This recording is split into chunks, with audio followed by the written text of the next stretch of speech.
तू कोइला गरदिया पिया। अच्छा पोरे पोरे हो खता दरदिया पिया। कैसे? कमरिया पिया कमरिया पिया भइल बालपक के ककरिया पिया। कमरिया पिया कमरिया पिया भइल बालपक के ककरिया पिया। अरे कौन क्रीम लगाती है रे? फेयर लवली है कि बिको? हाँ टर्मरिक लगाती है। अरे यही से नु धापा धापा उजर लागतिया।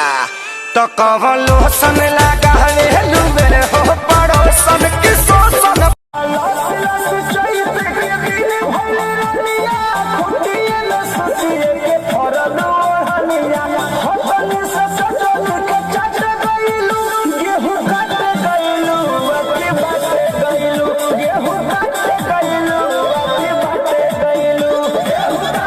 चलो ना जानू आज पटना घुमा दूं, चल के बजरिया में शॉपिंग करा दूं।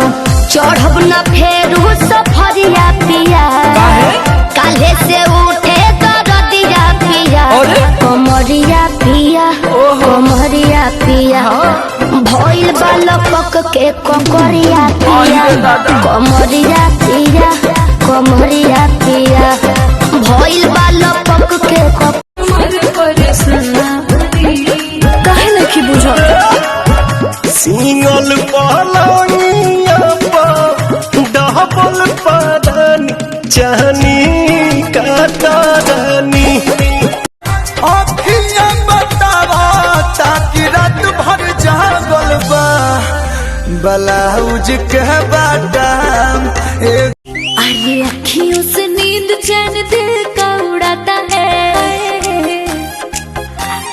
मम्मी अखियों से नींद चैन दिल का उड़ाता है। फलनवा के बेटा सपनवा में आता। अरे दिल्ली गुजरात बॉम्बे गोवा चाहे झाझा जाए के बात जाई रोकब ना है राजा। अंतर मंतर जादू जंतर तो ना कसे दे कि पिया मोरा जाहू जोनी कोला पतिया उहा सबतिया बसेले। कि पिया मोरा जाहू जोनी कोला पतिया उहा सब। जल्दी तक खुलती ना के मड़िया हो कदोनी देख के तू आइला का कोइला। मीठा मीठा बात है कमरिया हो कदोनी देख के तू।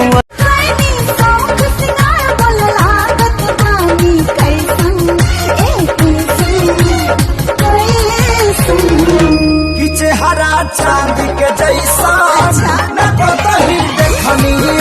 तो ही हमर बाबू तो ही हमर सोना तोरे में बसो है परान। अब ही कोठावा पे तोरा खातिर चाहे जते जान चुमल बहुत खावा।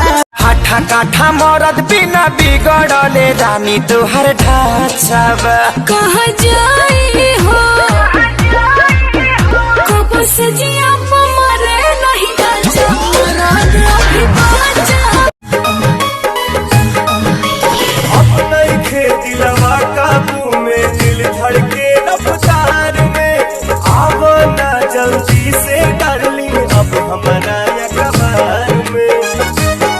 मनी के जोड़ी में लागना टोनावा एही से रहेला डर हो। नजरावर लिखे इतना आसान कहीं यही से तका जरा ये जान पिया जी सच को ही। शादी न करब अब ही पढ़े के बमान। सुन तो नई हर में ढेरे कॉलेज भइल सेज वाला एज भइल ना। दूरे से रह के नाई से हारा जवन कर मनवा ओ सही तू कोरा। आवा फरेस अपन माइंड करा। पटनी घोड़ा रानी सैया जी दुबई चल गईला दूर होके हमसे दुबरैला। वीडियो कॉल पे देख के मुझसे चुएला पानी।